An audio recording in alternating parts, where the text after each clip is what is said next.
This is Writers Not Writing, the show where you can get to know your favorite writers and soon-to-be favorite writers by listening to them confess to the ways they procrastinate.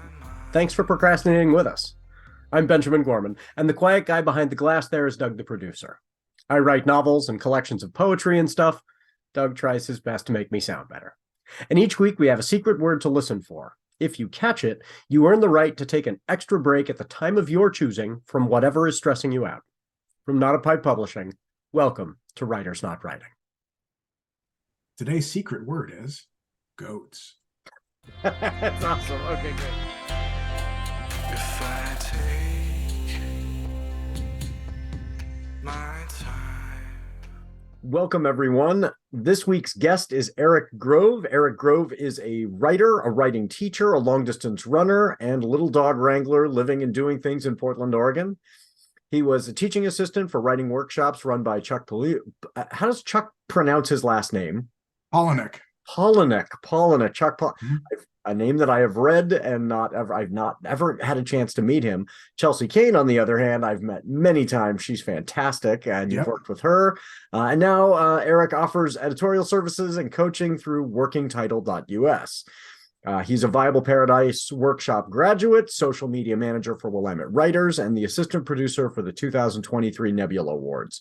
You can find his work in places like Nightmare, Escape Pod, and the Space Cocaine Anthology series. I have a story in one of those anthologies as well. Those are some excellent folks. So thank you very much for being here, Erik. It's good to be here. So the viewers can see we dress up in costume for every episode, but for the sake of the folks listening on the podcast, tell everybody about your costume for this week. So I'm going full aspirational. I'm looking forward to fall. So just a head to toe human-sized gourd. Yes. And I tried to match that. And so I was thinking, this fall feeling. And so I wanted to do one of those like wicker horns of plenty that you see on Thanksgiving. Yeah. But it's so the folks who can see it, this is hard to describe, but the opening of the horn is over one shoulder and then it's under one arm. So like my head and one arm are sticking out of the mouth of this wicker horn. It's very strange, but think Thanksgiving like is throwing up me on you. So it's a weird look, but I am with you on the feeling like fall is finally arriving. I like the chilly weather a lot better. Somebody with my complexion does not do well in any kind of sun. I burn in about 10 minutes. So fall, coats, rain, I am really looking forward to it. So I've been really excited to have you on. As I mentioned, you are the social media manager for Willamette Writers. And so you're spending a lot of time on social media, and I'll bet you have some thoughts. How's that been going? I absolutely do. It's tough. For a lot of reasons. It's not the same thing that I was doing a year ago, right? Like a year ago, running social media for Willamette Writers was a different scenario. It changed pretty dramatically after the ownership change of Twitter. But it's been trending in different directions. People have kind of splintered a little bit and going to different platforms. And when you're doing the social media for Willamette Writers, there's multiple like objectives. So it's reaching out to the community, bringing new people into Willamette Writers. It's letting our current membership know about events and things that they can get involved in. It's just generally kind of reminding everybody that we're still about. Different platforms work differently for those things. Like we'll have a very engaged group on Facebook, which is a good place for us to let them know about events. But if we want to get like writers to kind of engage and chit chat, Twitter used to be the place to do that. We used to have lively conversations on Twitter. It is less like that now. So there's a lot in that social media space that's changed. And even for me personally, I struggle with it. Like I hate going on social media anymore. It's miserable. Is Willamette Writers on like Blue Sky and Threads yet? Not yet. we've talked about it. Now, I mean, there are a variety of reasons why it's hard to follow these. One is that you don't want to throw resources into a platform before you know whether or not it's going to work. Right. We've talked about Threads, we've talked about Blue Sky, we've talked about Mastodon. There are tools that we use that help us, that allow us to do multiple post schedule stuff so that we're not doing it manually. And those tools don't really work with Mastodon, or there might be solutions for Mastodon, but they would be different tools. So we can't, it would be a very different workflow for us to do those other platforms. And we don't know if our audiences, if our members are there or our potential members are there. So it's just like we look at our results, either directly, like we see, hey, we put out a post, we see who responded to it, or we look at like metrics that we can get. Mm-hmm. And it feels like kind of day by day, week by week. It really does. We're just doing our best to kind of engage people. I'm on now, for the sake of for Not a Pipe Publishing, we have, Instagram, Facebook, Twitter, and TikTok, and then luckily I have somebody helping with the TikTok, because that is not one where I feel particularly adept, and so we're hoping to grow there and get into kind of the book talk realm. Then let's see, Hive, Mastodon, Threads, and now Blue Sky, and it is overwhelming. And so sometimes it's, this is the same thing that's just going on all of them, and it's a quick, here's this post and I'm tossing it up, but that isn't it's not real engagement at that point. It's just kind of blasting out into the universe this message on multiple platforms to see what sticks. And Twitter was my favorite. Like, it was the one where I was having real conversations with, people that I enjoyed and people that I really admired. Roxane Gay responded at one point to something that, and it was like, oh my gosh, these are these amazing authors that I'm having, some kind of interaction with.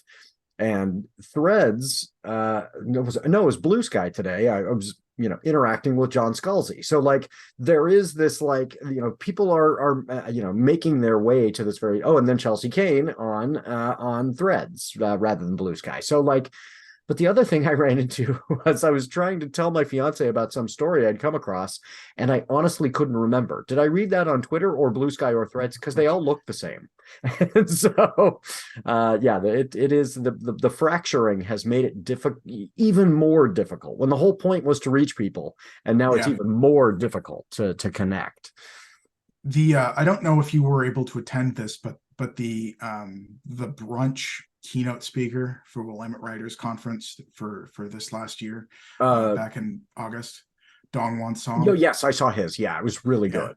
So they were talking about kind of the same thing, like the fracturing of social media and the way that social media does and doesn't play into writers, because it's weird. Like on a personal level, social media is a way to keep in contact with your friends. It's a way to like have a conversation with somebody that you admire.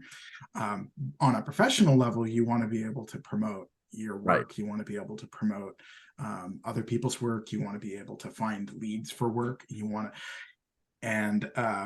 So for the longest time, I think the publishing industry, especially kind of valued Twitter. I know a lot of people that struggle to leave Twitter because that's where they find out about things.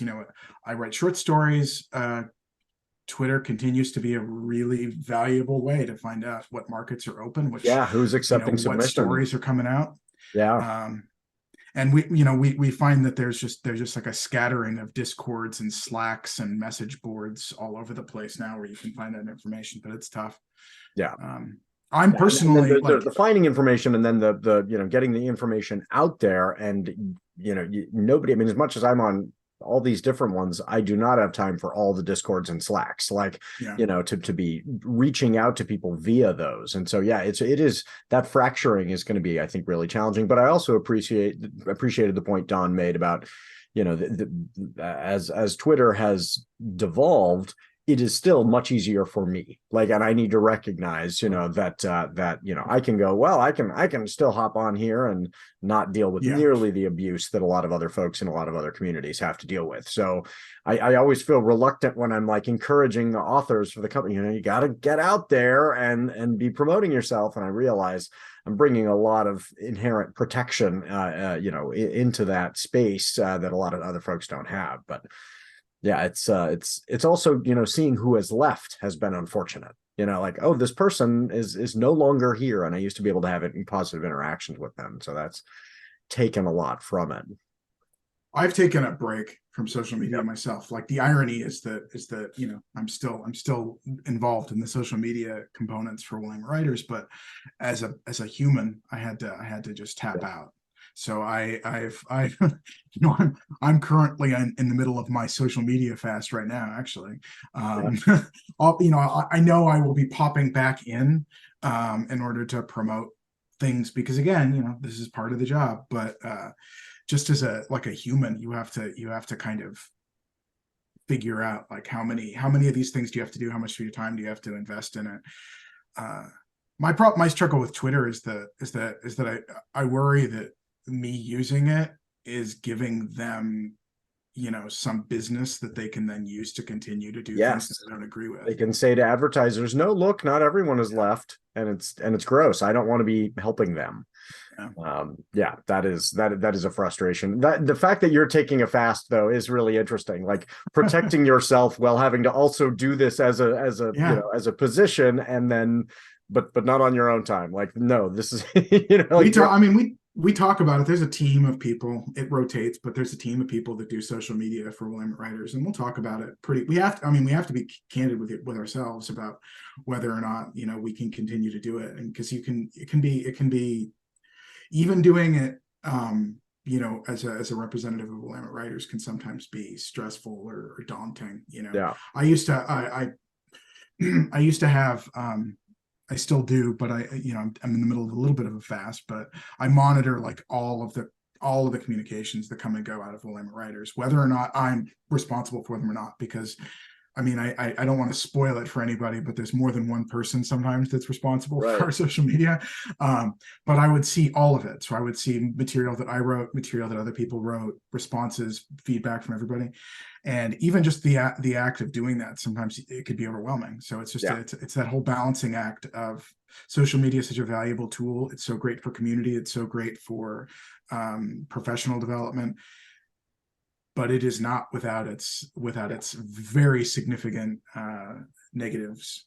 As Willamette Writers, have you had to deal with a lot of filtering out of like awful, garbage coming at Willamette Writers, or does Willamette Writers, has it stayed pretty safe because it's not a particularly controversial organization? It's been generally safe. I have not seen anything particularly problematic recently. Good. I mean, you always, every once in a while, you'll see something and you'll kind of go like, but nothing like some other organizations and individuals have received. I mean, I think we've been pretty lucky in that. And part of it is that it's really an opt-in group. Like people are not like going out of their way to go after an organization that's just trying to foster the community for writers. Like we're not necessarily driving discussion, we're engaging in discussion, and we're inviting people to join discussion, but individually, like Willamette Writers is not the we're not being very opinionated and throwing stuff around. I mean, our the values that Willamette Writers represents are sort of really difficult to get all that upset about. It's just like, oh, we're all about community, we're all about education, we're all about professional development for writers. How do you get mad about that? Yeah, I know that there are people that can, and they do. I'm sure we should be knocking on wood or something, because there's somebody out there who's going to go, this is the worst thing ever, supporting one another in this way. But and the other thing is, it's not an organization, and I don't think you'll be offended by this. It's not an organization with power. It's not an organization that has a huge budget, that's got a giant staff, that's throwing its weight around in policy making or whatever. It's bringing people together. It's mostly volunteers. And so Right. I don't think people find it threatening, which is really good. I think that's a strength. This is an organization that is so yeah, I recommend those of you who are not yet members of Willamette Writers, become a member. If you're hearing this and going, that sounds lovely, yes, become a member of Willamette Writers. I mean, we're a very cozy bunch. There was an event in the Portland office this week, just a few days ago, like on Wednesday, and it was just like a bunch of writers having lunch and talking about writing and just sort of socializing with each other. just like, that's the kind of controversial Yes. environment that we're creating. We're just sort of creating space for people to feel welcome. Writing nerds nerding out, like my people. Right, exactly. Makes me so happy. Yeah. That's great. So this is a show about procrastination, what we're doing Sure. when we're not writing. And so what, social media absolutely is one of those things. But what else has been keeping you away from your work lately? I have to admit that I am a serious workaholic. And so it's difficult. This when I read this question, I was like, oh no, like, what do I do when I'm not writing? And the answer is often thinking about writing or doing Feeling something guilty about not writing. Yeah. Yes. So it's often related, but I do have stuff that I will get into, like media wise. And I think so much of my and the problem is that this is connected. Like, I can't say that it's completely disconnected, right, because I gain it has an impact on my writing as well. But I'm a really big music fan, so I listen to when I'm working and not when I'm not working. I would say probably 70 or 80% of the time, unless I'm directly talking to a person and I need to be able to hear them, I'm listening to music. Yeah. So I listen to music when I'm writing. I listen to music when I'm running. I listen to music when I'm just cooking dinner.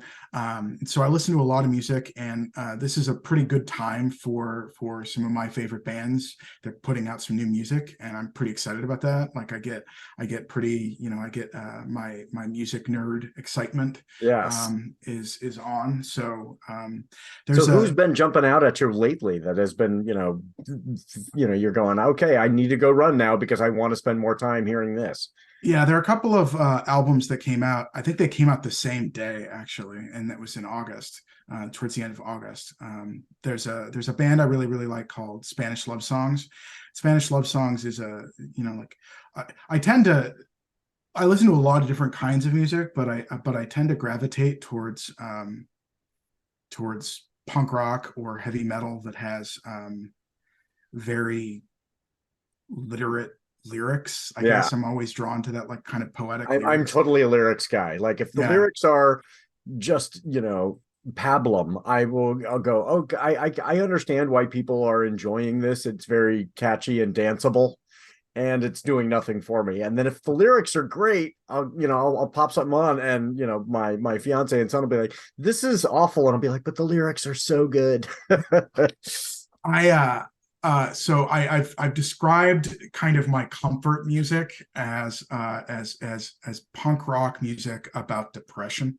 It tends to be it's got that punk rock style. It's got the speed, it's got the anger, it's got the aggression, but it tends to be about emotion, and it tends to be about, like, the difficulty of living in the 21st century, the strain of capitalism, and things of that nature. So, like, Spanish Love Songs is a band that actually really got me through the pandemic, because it's very sad angry. It's got this. I don't know that. I will have to look. That sounds. I love this band. I love this band with my whole heart. But so the new album, again, it's this very, it's very much, it's about like, difficulty of dealing with the financial reality, this sort of sense of environmental catastrophe and all this stuff. And it's bleak, but it I don't know, it makes me so happy, Well, sometimes I don't know if you've experienced this, but sometimes I feel like if we are I'll come across somebody who is acknowledging like the planet is on fire, and I'm like, oh, it is a relief to me Yeah, it's to go, oh, validating. we're You not feel going to this, pretend that yeah. that's not happening. Yeah. Like, It's this like, oh, thank goodness. Like we all know, like right. obviously we're all aware because the fire is literally right over there. But like that we're talking about it openly is really relaxing. So like I grew up listening to punk, and a lot of the punk rock bands that I listened to were extremely political. And I love that. I still love all of my very political left-wing punk rock bands. What I like with about Spanish love songs is that that's still there, but it's super personal now. Mm. It's now not just about, the evil empire, the politicians. It's about like, no, literally I can't afford to buy food. Yeah. And it's about like I have healthcare problems, like I am living in a world where I have to think about whether or not there's going to be an active shooter. And again, it makes me happy. I can't explain why. It's that validation, but it's also, it's also galvanizing. You listen to something that's sort of angry, sad, and it kind of helps you to kind of express those things. And I listen to it again. I'll go for a long run and I'll listen to it, or I'll be writing and I'll listen to it. So I find it just, like I love it. The new album is what's it called? No Joy. I think it's called No Joy, which again sounds super exciting. Yeah. But it's good stuff. And then the other one that came out the same day that I also really love is a band called A Giant Dog. And they describe themselves, or I've seen them described, I don't know if this is self-chosen moniker, but they're described as a glam punk band. So it's sort of like David Bowie crashed into, like a punk rock band. And so there's this sense of like, this new album is actually a concept album, and it's a concept album about this science fiction city. And they're talking about like all these science fiction concepts, and they're talking about like outer space, and but it's also again grounded and like like there are lyrics about the misery of being human, of humanity, and about machines replacing you, and it's very grounded in that very personal thing. And the whole album is just this, you can imagine it being like a rock opera, but like a like a glam punk rock opera. It's such a good album, and it makes me so deeply happy that I'm like watching. They're going to come to Portland and I think November, and I'm like I kind of want to go, but I haven't been to a lot of concerts recently. So yes. Have you read Armin Tolentino's We Meant to Bring It Home Alive? I have not. No, I know Armin, but I haven't read that. Yeah, he's amazing, and the first third of it is a story that reminds me of that. So the first third of it is told in poems. So it's it's a rock album without the music, right? Mm-hmm. But these poems tell this story of somebody who is going off into space, and the person they are leaving behind, and you get the sense that it's like maybe brothers. One is going off and to be the astronaut, and the other is remaining. And it is this deeply personal story, but it's absolutely a science fiction story. And so, what does it mean to now be apart from this person off in space and remembering these childhood, experiences that were shared? And it's really, I think you really enjoy it. Like I'll have to check it. I'll definitely have to check that out. Yeah, sci-fi poetry. I actually teach it in my sci-fi class just so I can show my students poetry doesn't have to be Hallmark cards. Like you can do a whole lot of cool things. And he tells this wonderful science fiction story through a series of, he's got 3 chunks to the book, and each one is a separate, kind of thematic. The second 2 are more around a theme, but they're not sequential and narrative in the same way. But the first one is like I love it so much. So check that out. I gotta check it out. Armin's such a wonderful human. So I'll have to give it I'm not surprised to hear it's amazing. I'll put it well, that and way. knowing him, he is like the sweetest, nicest, and most positive person. Like he's totally uplifting, and it's cool to read his poetry and see like another side of him. That's one of those things I always like to. We get together for all these events, and everybody's like encouraging one another, and we're all peppy and happy, and and then you get into our work, and it's like, oh, this person is wrestling with some stuff. So check out his work. I think you'd like it a lot. I know that for me personally, like both creatively and as an audience member, I'm so fascinated with those paradoxes of, like a crazy science fiction story, but that's super personal, or angry, but also sad. Like it's that, like what you would initially think like poetry, but with science fiction, but what you would initially think are incompatible are perfectly compatible. You just put them together and you're like, oh, this is like chocolate and peanut butter. Like it's a perfect blend. Until I listened to A Giant Dog, I would not have thought of glam punk, right? Because punk is such a like a stripped down aesthetic, to then add in that extra layer of like, no, it has the heart of a punk rock band, but they're in like wild space costumes. Okay. Yeah, well, to like, once I hear it, like, I wouldn't have thought of that either. But then you go, yeah, there is something that's incredibly edgy and subversive about glam, and that can work with punk. Like, punk is, absolutely. I'm gonna punch you in the face with this music, and glam is like, yeah, I'm gonna challenge you with what I'm putting on, and spectacle. But it is funny because punk really, in a way, was a reaction against, absolutely, to that very, and very now it's like come produced, around to Twisted Sister is punk, and right.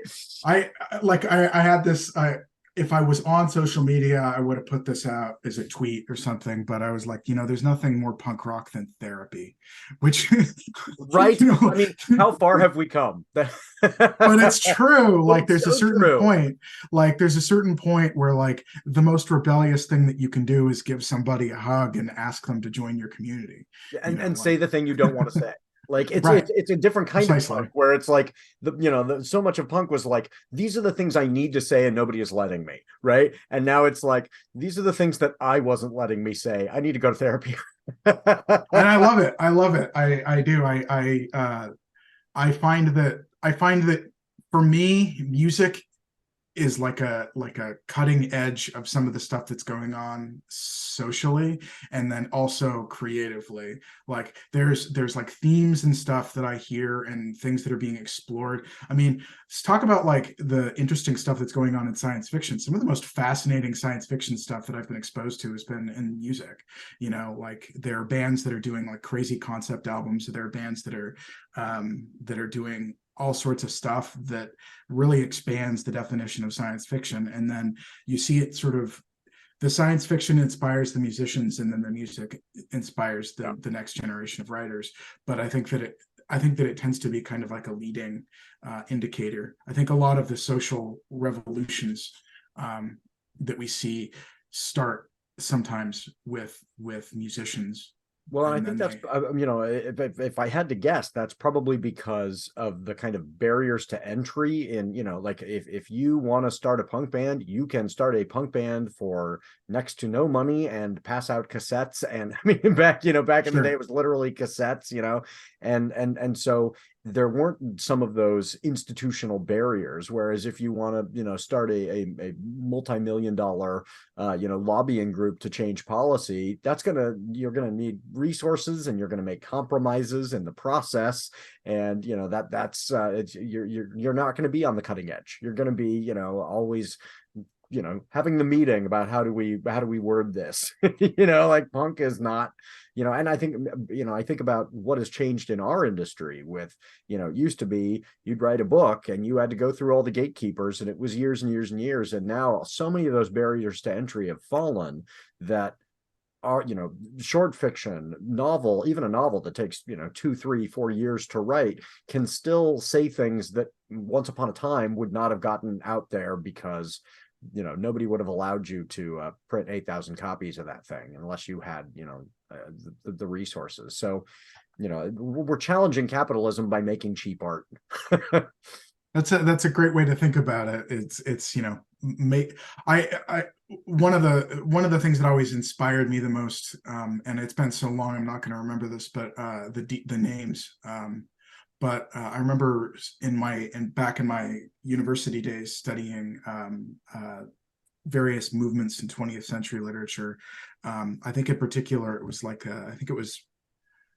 like Chicano theater. Oh And yeah. what one of the things they would do is, and you probably know this and can fill in the details, but the idea that there would be theater groups that would literally take like flatbed trucks to the fields, and they would bring theater to the laborers, had such a profound impact on my brain as a young person, thinking about that, thinking about I can make creativity subversive by making sure that I am speaking to and with people that are normally not included as part of Yeah. that conversation.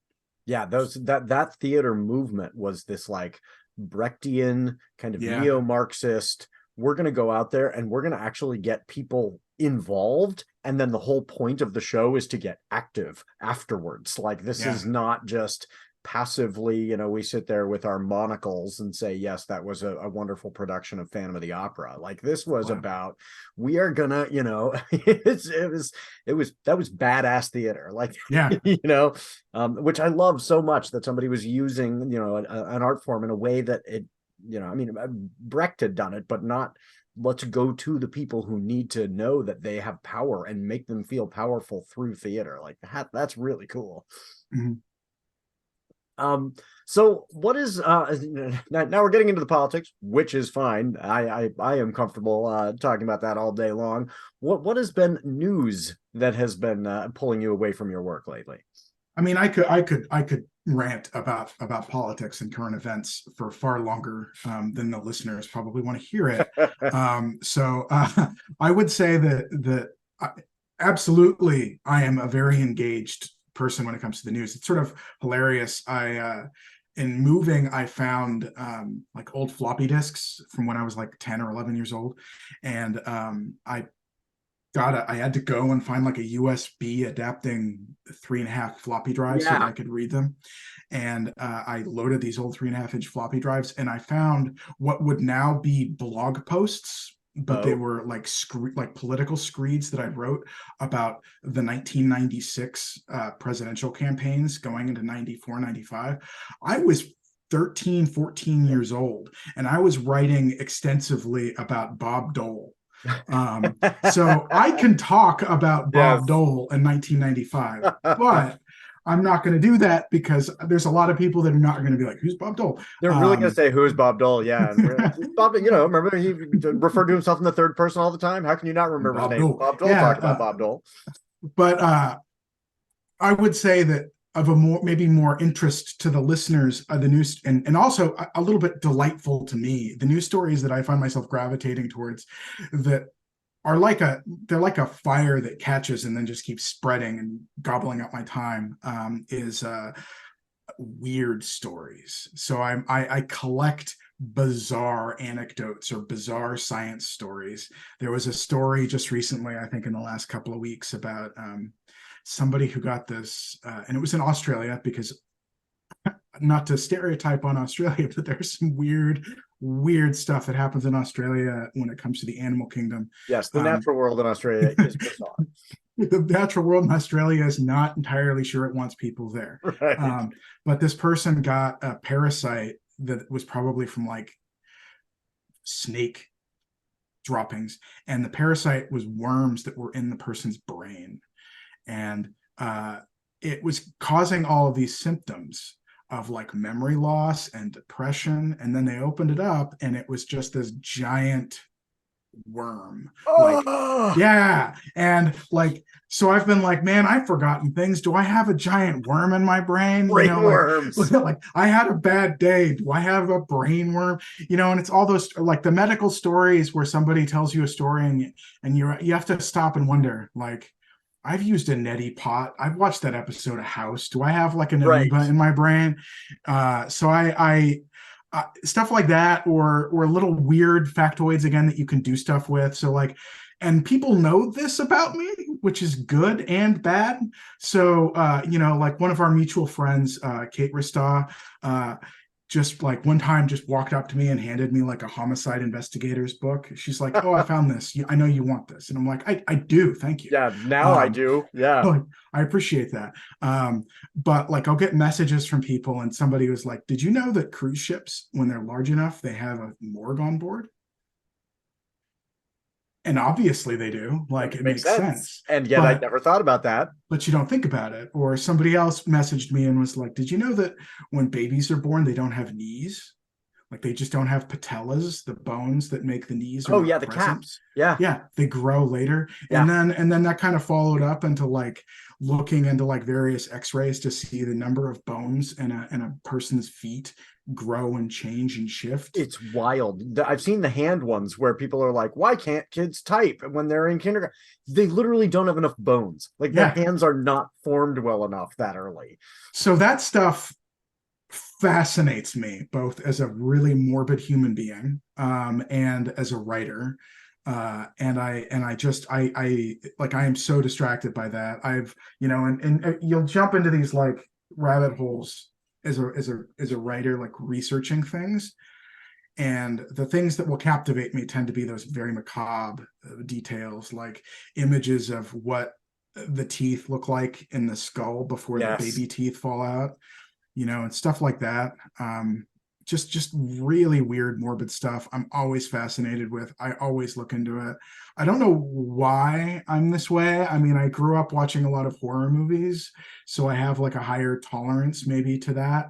But it's also, for me, it's the this is news, or this is information that prompts follow-up questions, right? And follow-up questions that can lead to a fascinating conversation, or a creepy short story, or a creepy novel. Yeah. I have spun entire plots of stories based upon some random weird factoid. My mother has a theory, and maybe this is feels true to you as well, that some people are hoarders of stuff, and people like me, and maybe you as well, are hoarders of pieces of information. Absolutely, yeah. That it's a comfort thing. Like I feel better knowing that I know that thing. So I have to acquire that piece of information and file that away, or type that up, or keep that somewhere, or books to the ceiling, because then I feel like, okay, I know I can access that, and I won't be caught feeling insecure going, I didn't know that. Like, so everything new that I can know is like, oh good, I feel a little better because I won't be surprised by this piece of information. So maybe it's a security blanket of factoids.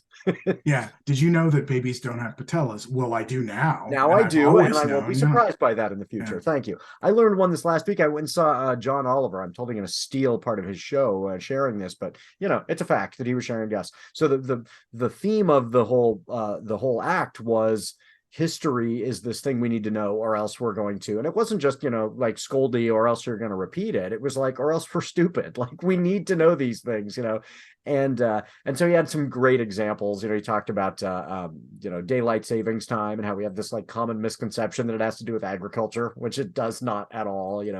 But the funniest was, he was talking about how we know about the United States dropping the atomic bombs on Japan, but we're not taught we accidentally dropped 3 nuclear bombs from B-52s onto the United States, and they just luckily didn't go off. I have heard a little bit about that, yeah, but it's definitely so wild, and I did not know this. Yeah. I'm like, how did I get through to this age without knowing? On 2 separate incidences, we dropped nuclear weapons that were 250 times as powerful. They would have left a hole the size of Washington, D.C. in South Carolina and North Carolina, respectively, and we dropped them out of B-52s, and they luckily didn't detonate. How different would our history be? How differently would we feel about nuclear weapons after we dropped them on ourselves? Or would we have blamed the Soviet Union and gone to war to cover up? Like, you just have to wonder, how would that have played out? All of everything that I find out about that era just makes me go like, oh, I'm so glad we made it. We made it. Yeah, well, the story about the guy that in the Soviet Union who was the computers informed him that the United States had launched, and he just decided, no, it's a computer error, and if he hadn't, we would not be here. Like, it was one guy went, I don't think I'll start a nuclear war today. Yeah, all of those things, just oh good, it was just one, it was one person that fascinating, terrifying. Yes. Fascinating, terrifying. Yes. So, what about a hobby? What do you do when you are not writing that gets you away from? I mean, you've got more than one, but what is that? What's a hobby that can kind of help you dissociate from, all the writing that can sometimes get pretty grim? Yeah, I again, I find it really hard to disengage from work, and that kind of results in somewhat extreme hobbies. So, like, I'm a marathon runner because, I mean, that's a hobby, I guess. Oh yeah, it qualifies. It is obsessive. Like in fact, I But admire it, and like I have quite a few friends who are runners, and I have a deep admiration. Watching the way it changes diet and sleep patterns and everything else. And I also just think, oh my gosh, like I can run, down the block, and that and I'm pretty much done. How did you get into it? um, I think, I did the Couch to 5K program, which is where you just sort of do a increasing So this wasn't intervals when of you were, run walk. a kid in school. This Oh, was no, as an no, adult. no. This was just 5, 6 years ago. Really? So I was a very unhealthy kid. I have very severe asthma, and I have very severe asthma that's triggered by two things. One is pet dander, specifically cats, and the other thing is cigarette smoke. And I lived in a household with chain smoking parents and multiple cats. So I had what the doctors would refer to as chronic bronchitis, actually at one point it was just the croup. I had the croup for basically like my entire childhood. And so I was really sick, and I couldn't exercise. I would try to do sports, and I just couldn't. I would try to run, and I couldn't. And I was just physically, I just was unable to breathe. I would have asthma attacks. It took a long time before they diagnosed me and I got an inhaler. And then it took longer before I figured out I think I kind of instinctively knew, but it took longer until my parents understood that maybe the chain smoking was a problem. Yeah. So but because of that, I never developed those sort of a love of being physical. In fact, I associated it with, I can't breathe, I'm dying. Right. And so it was probably 6 years ago, 6, 7 years ago, now that I think about it. I have type 2 diabetes, which I developed as an adult, and it was out of control because I wasn't very active physically, and I had a really terrible diet. And I wanted to do something about it because it was going to kill me. And I had it very much in my head that this is the thing that's going to kill me. And I have a handful of other, chronic health conditions, all of which are not better when you're not active.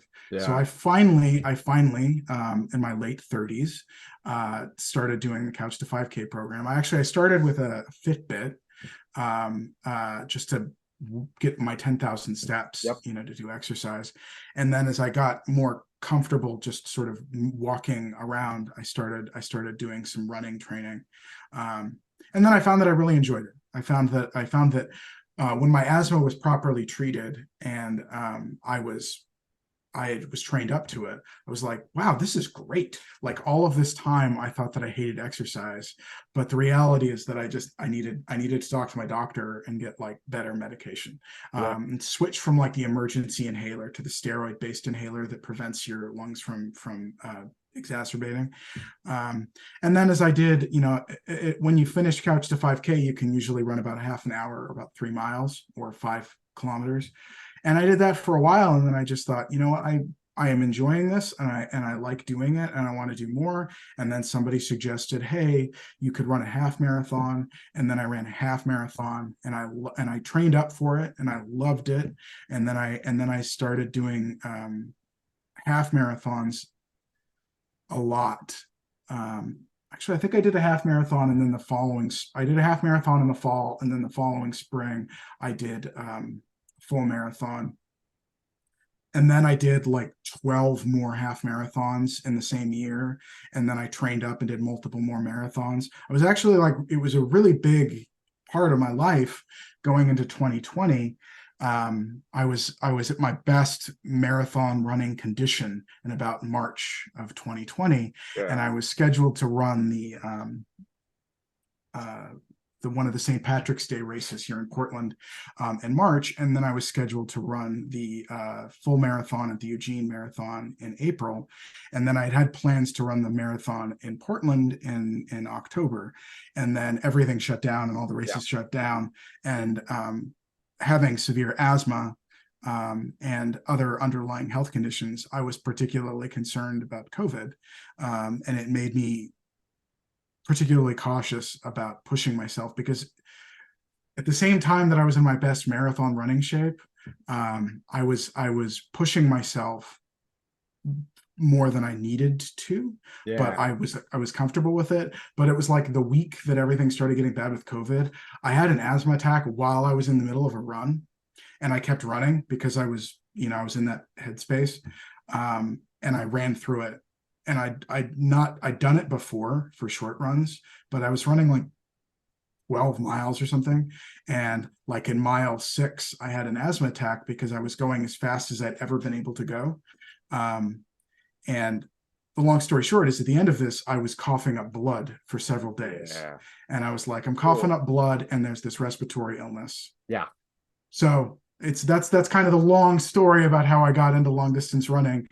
During 2020, because all of the races were canceled, my wife organized what she called the Milwaukee Marathon. I live in Milwaukee, Oregon. And it was just, I had figured out a figure 8 of about 9.5 miles in my neighborhood. And if I did 3 of those, it was roughly, it was a little bit less than 3 of those. It was equivalent to a full marathon. So I just did that around our neighborhood.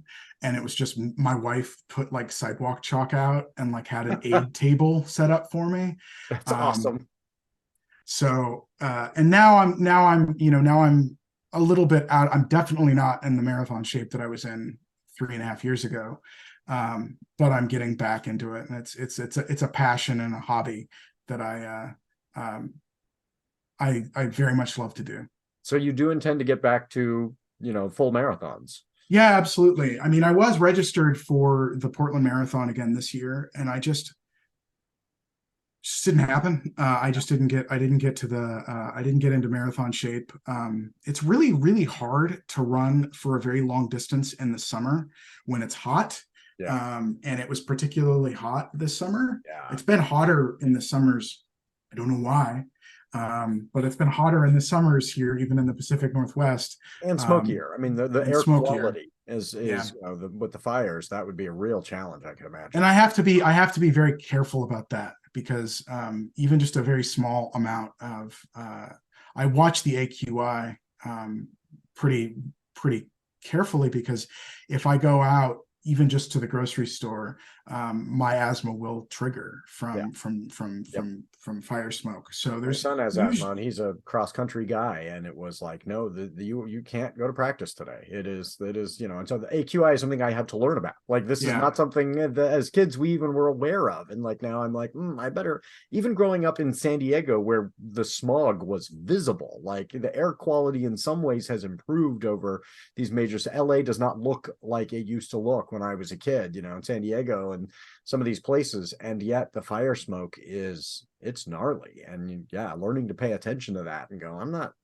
exposing him to that with asthma. That's serious. I unfortunately have some neighbors that like to do big backyard fires, and it's fun, and I'm sure they enjoy it. But I mean, even just their big backyard fire, if I'm not like, we have to make sure that our windows are closed, because if there's smoke, it's into the house. It's a frustrating thing to be like. I remember there are multiple occasions in my marathon training where my body, like, because you reach, it's very meditative, which is what I will say to recommend long distance running.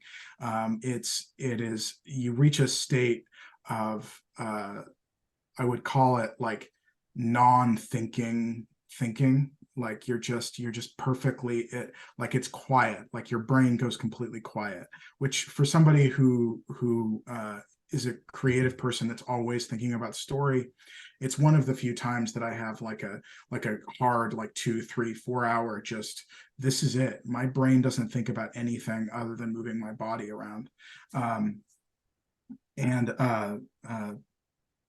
So it's extremely meditative. I'm not sure where I was going with that. I think I just lost my train of thought.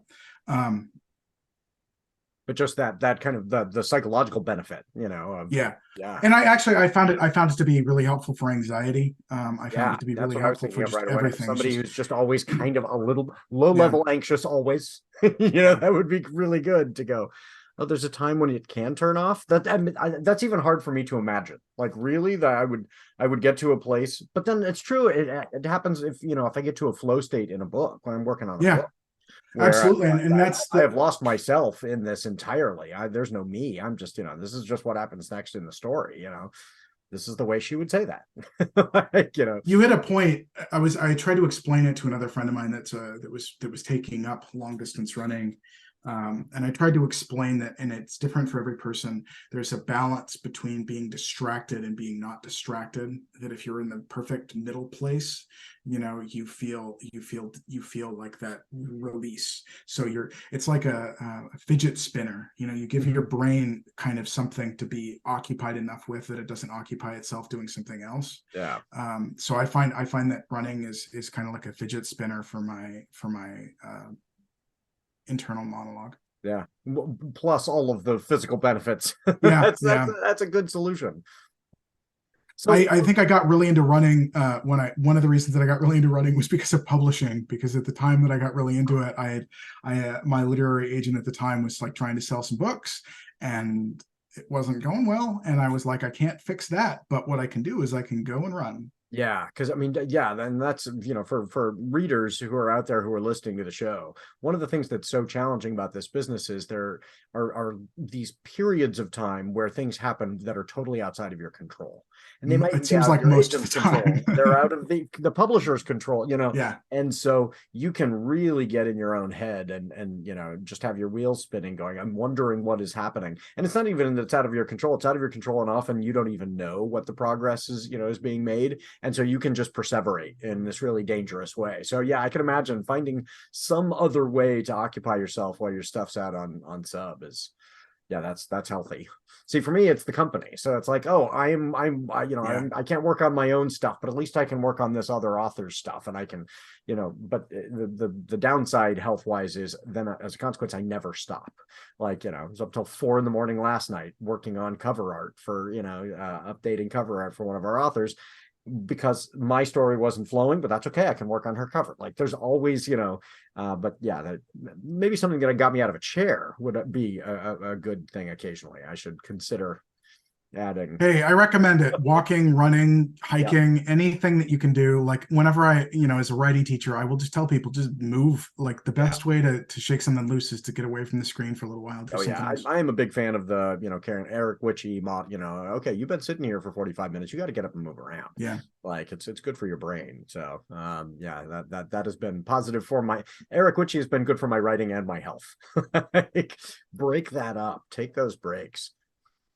So one of the things that I ask writers about when I have them here on the show, just to kind of help readers get to know you, if you were a character in a Dungeons and Dragons game, what would be your race and class? So I am a Dungeons and Dragons guy. I've been playing Dungeons and Dragons since I was 9 years old. So I this is, you're speaking my language. Usually as a Dungeons and Dragons guy, I'm the dungeon master. So I usually have, I am all of the characters. But if I'm trying to think about like who I would be if I was going to be the main character in the game, I would say I'm a halfling bard, which is not what I would have thought, when I was a kid. And when I was a kid, I'd be like, no, I'm the paladin or whatever. But as I've grown up, I'm like, no, I'm absolutely, I'm the halfling bard.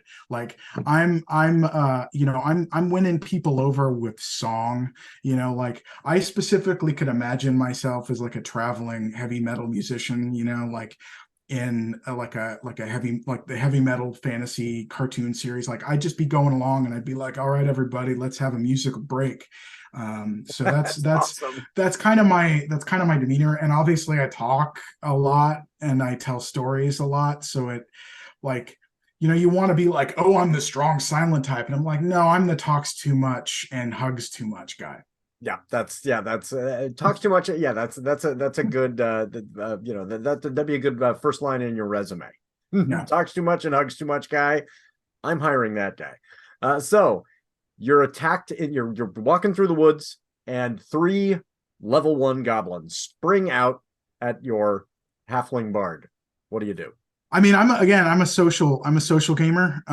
So there's different types of Dungeons and Dragons players. There's players that'll just oh, it's an attack to just roll dice. I'm much more like hey, what's your name, Goblin?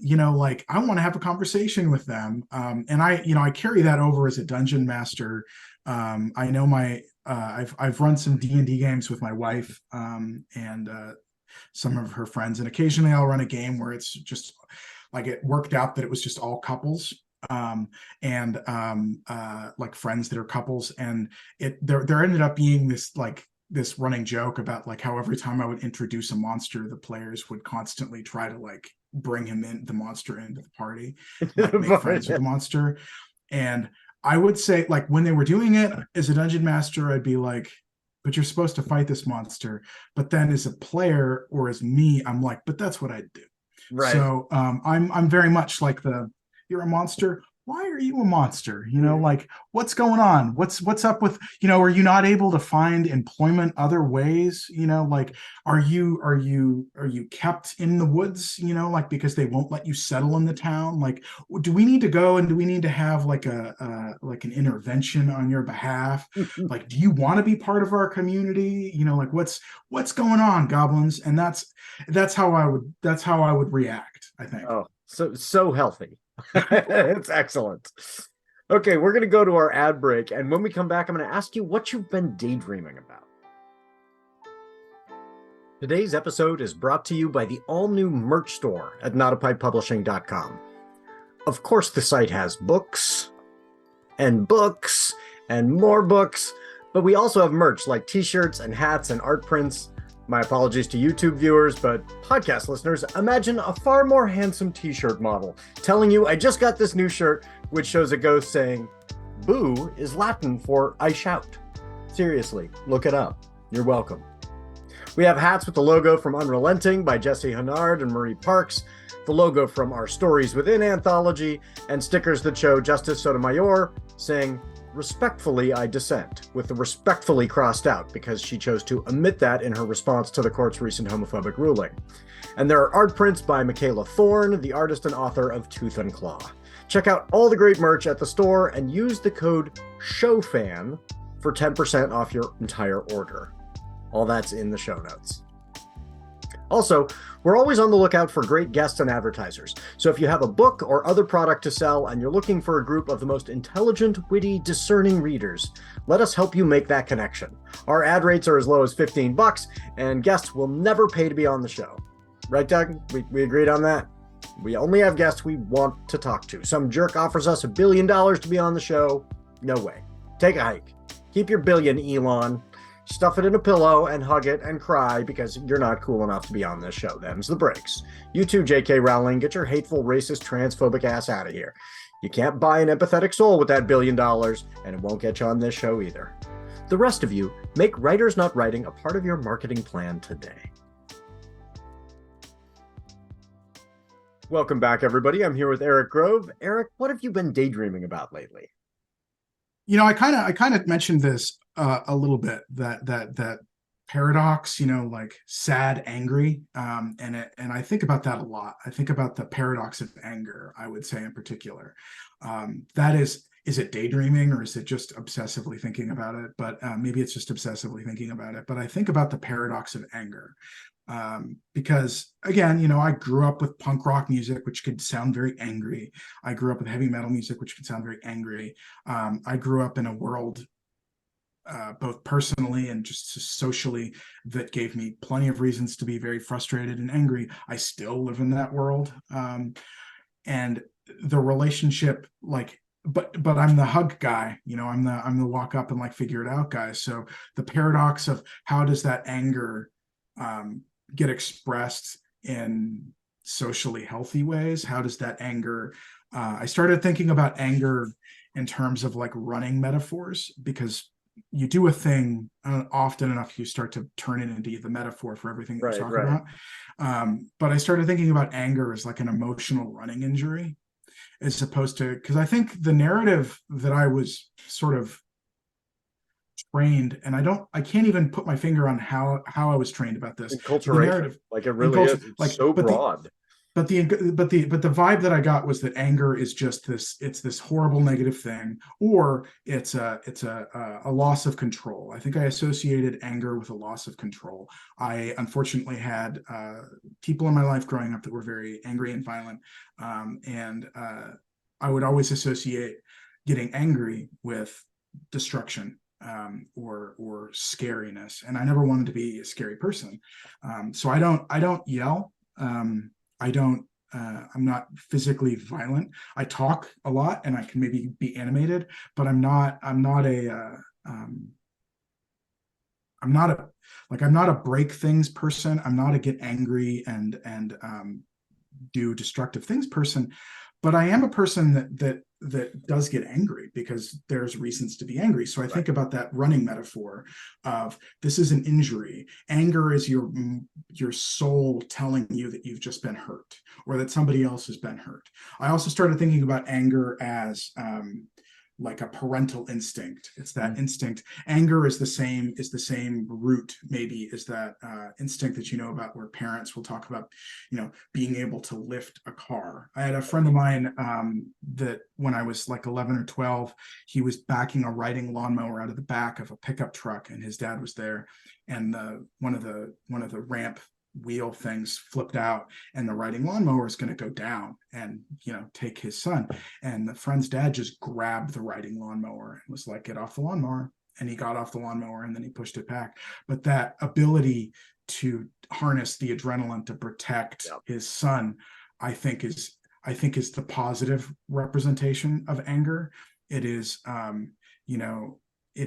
it is coming from a similar place of, there is somebody in danger, there is somebody that has been hurt, I need to do something to intervene.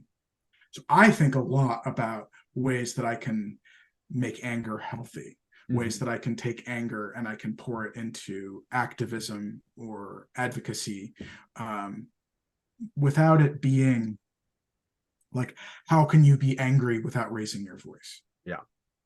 And especially if raising your voice is going to make you less effective at combating whatever it is you're trying to challenge, and I'm furious. A lot of the time, I'm very angry. I'm very angry at the injustices that are surrounding us. I'm very angry about,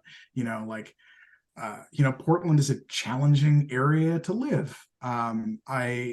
Moving and operating in downtown Portland with the houseless epidemic makes me angry, and I want that anger because that's my heart telling me that it's hurt. And at the moment that my heart doesn't get angry when I see people affected by fentanyl addiction or without resources to survive, I'm going to start to worry about myself, and who I am. So one of the things that was a kind of a revelation to me that was very helpful is that one of the ways that we were raised as boys, especially, is that anger was the only acceptable feeling other than kind of neutrality. Like, you could be feeling nothing, or everything else had to manifest as rage, right? And so I have worked to try and figure out, am I angry at this thing,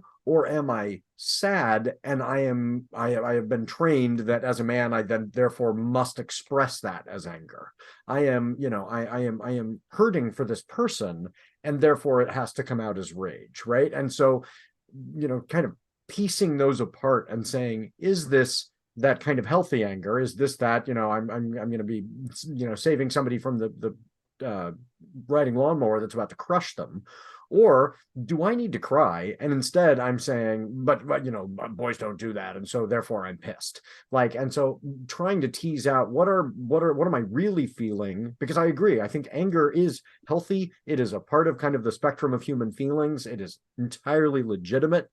And also, what are the times when I am shoehorning something else into anger because I feel like, well, that's the one that I'm allowed to express, and saying, no, I get to express these other things instead. Nobody gets to tell me that, because I'm male, I have to. Anger's all I've got, but that has been a challenge. I have such a in a weird way, a reverse experience with anger, because I grew up with angry people, and it was so baked into my being that I didn't want to be like them, that I would not express anger, or I would not allow myself to feel anger. And to this day, like, I am way more comfortable crying in front of strangers than I am with raising my voice. Like, yeah. It's kind of a weird contradiction, because I don't feel vulnerable when I'm expressing sadness, or when I'm crying or expressing things. I actually feel like those are emotions that are inviting people to become closer to me, and I'm okay with that.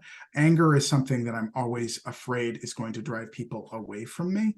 So does it also feel like if you were expressing anger, you're on the verge of expressing that you're losing control? Maybe, definitely. Like, I definitely, I would probably say I'm a bit of an emotional control freak, because if you have that history with anger and violence, you're always worried that you're going to either run into it again, or you're going to become guilty of it yourself. Right. So you'll appreciate this. I have a close friend of mine, one of my colleagues, math teacher, and he's got a reputation for being very quiet, very calm. And he said to me one year, I want to challenge you. This next year in your classroom, never raise your voice. And it was really hard the first year. And I failed one time. I snapped at some kid and I shouted at the class. And the next year I made it. And since then, I never yell. And it has been remarkable, because that I now understand, even though my family, we get together and people just are loud. Yeah. That is really threatening to a lot of my kids, because they're in homes where when somebody yells, somebody may also hit. Right. And so just, and me yelling at one student may, change this one student's behavior, but I may have 30 others now who are terrified. And so getting away from raising my voice has been really good in my classroom. But it is, breaking those habits of, well, this is the way I inform the people around me of the way that I'm feeling. Oh, I shout. Well, if I'm shouting, I'm scaring people.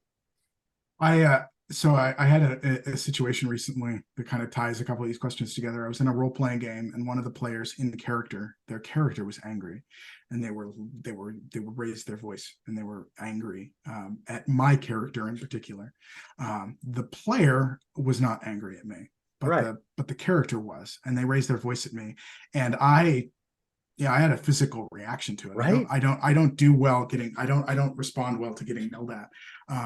But it's funny, because, like, just to kind of, underscore that, like, you never know what somebody's history with anger is going to be. Yeah. You never know what somebody's history with all these things is going to be.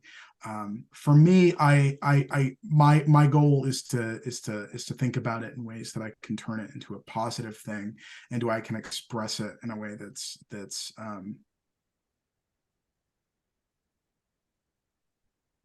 bringing people closer rather than pushing people away. And it's hard. That's a balancing act that I honestly, I suspect I'll work at for the rest of my life. But yeah, well, you'll appreciate this. So today I heard a song that was hilarious. Somebody out there has taken Metallica's Enter Sandman. Nice. And they put the sound, the lyric track from Don't Stop Believin', and you match them up just right, and so it starts and it's the da, da, da, da, da, and you're like, I know this song. Why is somebody telling me I had to listen to this song? And then suddenly it's, just a small town girl, and you're like, what is happening here? Mm-hmm. And it is done really well. So it even has the and then mixed in, and it made me so ridiculously happy. And then I realized, and I listened to it like 3 times. I was just cracking up, just imagining people expecting one song and then they're hearing this very different thing. And then I was realizing part of my kind of upbringing as, Midwest Presbyterian, it was just being that happy made me feel guilty. Like really strong, these, really extreme feelings. But the reason I bring that up is like, I'm 46 years old and I'm finding, I am still trying to understand my own emotional reactions to things.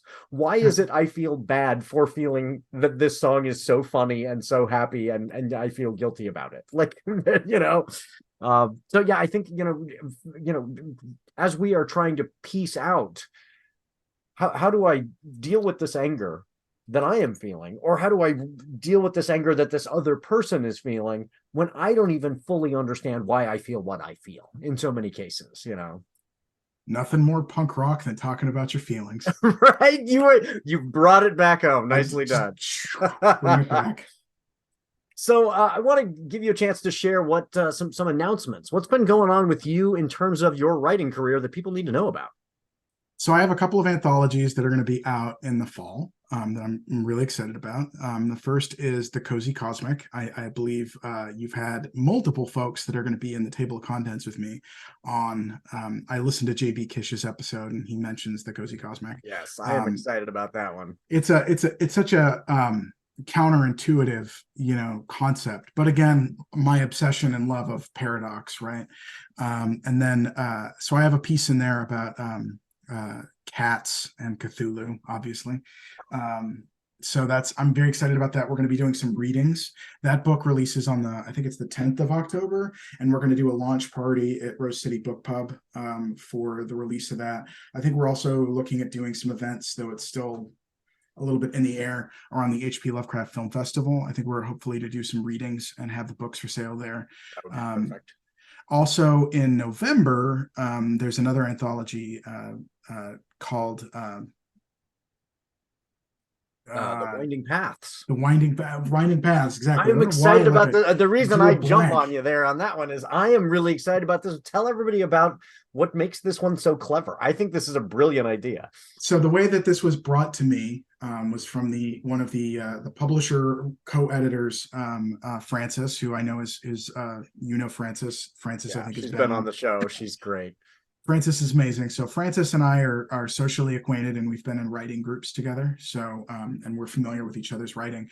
Frances said, this is an anthology. It's about games, and it's going to be kind of a game-based anthology to the extent that it's supposed to have there's a choose your own adventure framework behind the book, the anthology.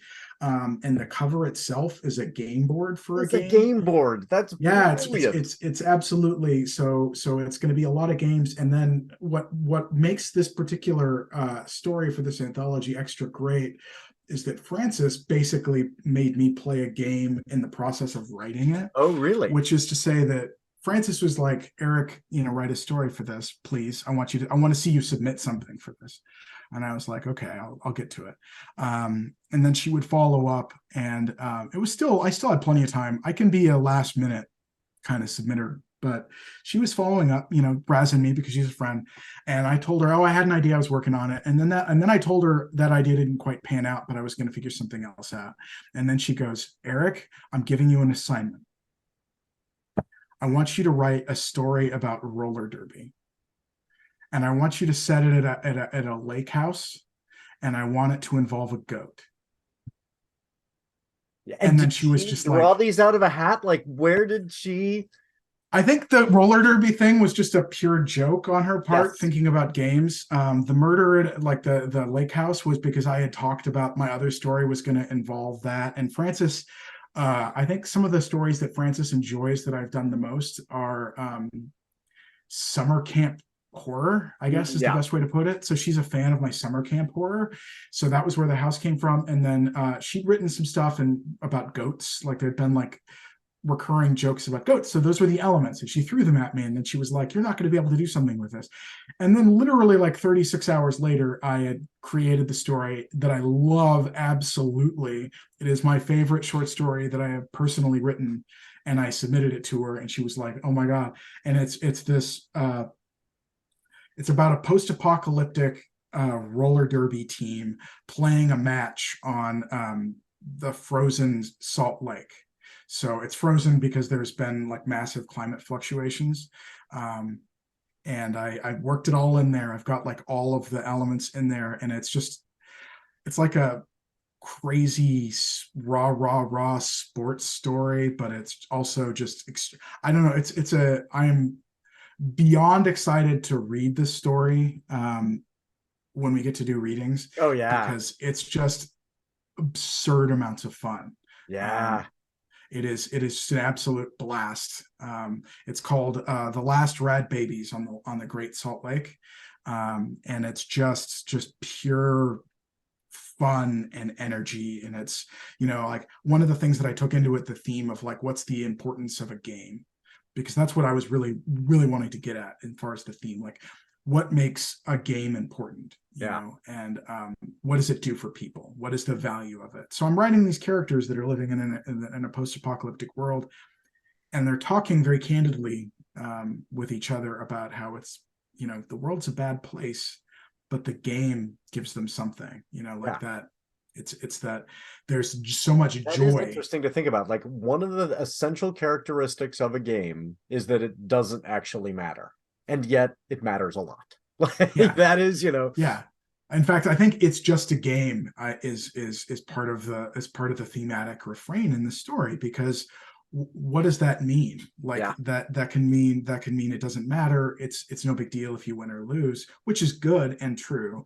Or it can be dismissive because it's not just a game. It's about community and a certain amount of like coming together and hope. And there's your only source of hope and joy in a terrible world can come from a game. There's this vibe sometimes I think you get when you're playing a game and the game is very close, and you're like, aha, like I do a lot of board games, which is the other thing that I know Frances thought, one of the reasons that Frances thought I was going to write something closer to board game related, but then Frances went ahead and made the mistake of giving me the roller derby prompt. So but there's that like moment when you're like, aha, I'm going to roll the dice, and you roll the dice and it's a good dice roll, or you flip the card and it's a good card, and there's that big burst of, like happy chemicals. I wanted to capture that and put that in the story. And I feel really happy about it. Which is, it is wild when you step back and think of it. It's like, I have achieved something that's literally a dice roll. Like, on the surface, it is the least achievement oriented thing, and yet I win. I got a crit. I got 20. I am a successful human being. Dopamine. Like, but yeah, I think there's a lot to play with there. Like that can be a source of great joy and community. You're right. It's what brings us together. So that's coming out in November, and I know we're going to have all sorts of events for it. So I will, you'll ask me and I'll tell you how people can stalk my events. But yes, in those events, I will be talking about it because I'm so excited about doing events for that. We'll put links in the show page too. So and you can pre-order these books, both of these anthologies. I think they're. Or are they both available already for pre-order? I think Frances said The Winding Path pre-order was up. I know. Cozy Cosmic. I know that's been in the works. So that'd be if that's up, it's just up. So yeah, folks, look for that. But I saw her at that little lunch thing that I mentioned. It was at Willamette Writers on this last week, so it was just a few days ago. So maybe it's done, maybe it's not. She was still working on it. Yeah, I know that she was having. I mean, again, it's one of those examples of things in this industry that we don't always have control over. Sometimes you'll send something off, and the printer, you have done everything right, and the printer goes, I think we're going to take an extra week, and you're like, I need you to, get on this and make this happen. So, Frances is a very organized and capable person, and yet she can't control the printers. Like, nobody can. But yeah, I hope as soon as that is up, yes, I encourage folks pre-order those, get those, sent your way. The other great thing I was realizing about pre-orders, I had this happen. I got Jesse Kwok's most recent one. I pre-ordered it and totally forgot that I'd done it, and then it just showed up in the mail. It's like a Christmas present you get for yourself. This is the best day. A present you get for yourself that you can forget about, and then it just arrives. So that's I highly recommend it. So one of the things we do for the show is a weekly poll, when I remember to post them, now on the 8 different platforms of social media. So what would be your recommendation for a question for the universe to answer? We always used to ask this question of everybody when I was in college. I don't even know why. I don't even know where it started. But back in college, all of our friends, we would argue about it. Cake or pie? Yep. Yep. This is an argument in my household. My mother Yep. birthday pies does not like cake, Yeah. and I'm like, like somebody's like, would you like a muffin? And I'm like, a muffin is cake. Absolutely. I Yeah. will never turn down any cake. So And yes, then there's always the question that somebody will raise, which will lead to a much larger conversation: is cheesecake pie or cake? that could be the question too. We could put that out there. That that could yes, that is an maybe we have a two-parter. That I like that. So what's in your sitting around in your to read pile? Everybody, us writers, our to read piles are dangerous towers that threaten to fall on us. But what's something you're looking forward to checking out? Man, I was going to have a copy of it in front of me so that I could show off the cover, and I forgot. It's in the other room. But my friend Alice A.Y. Chao wrote a book called Shanghai Immortal, and it's been out in the United Kingdom. And it's done quite well in the UK, and it's going to come out here in the United States in October. And Alice is coming here and doing a reading at Powell's with Fonda Lee, like an in-conversation event with Fonda. And I still have not read Alice's book, so I need to. Yes. I'm looking forward to reading it. And it's this great. It's what like jazz age demons running around. It's in Shanghai, like in jazz age Shanghai. It's I've read, we were critique partners, we were workshop partners. Oh wow. So I've read bits and pieces of work around it. I've read like random bits of promotional copy. I've read all sorts of little things around it, but I haven't quite sat down with the entire book and gone through it. And I am really excited to do that. I just finished the other book that I was working on, and Shanghai Immortal is something I'm going to start. Yeah. So will it be released in the US by a US It is. It's going to be. Well, or US publisher? It's been explained to me, but I don't fully understand it. It has a US release date. You can get it from all US bookstores, but I believe it's being released by her UK publisher. And I mean the barriers are weird in the industry. I've never fully understood why they have them. Like our books are available in UK bookstores. They're available on, Amazon UK. They're available, but they're not in some bookstores because some bookstores will go, no, we need a UK version. And why? I've never quite fully. I bought Shanghai Immortal from Blackstone's in the UK when it came out, and I just, my excuse is that I'm busy, but I have no excuse to have not read it by now, but no real excuse. But so I have the UK version.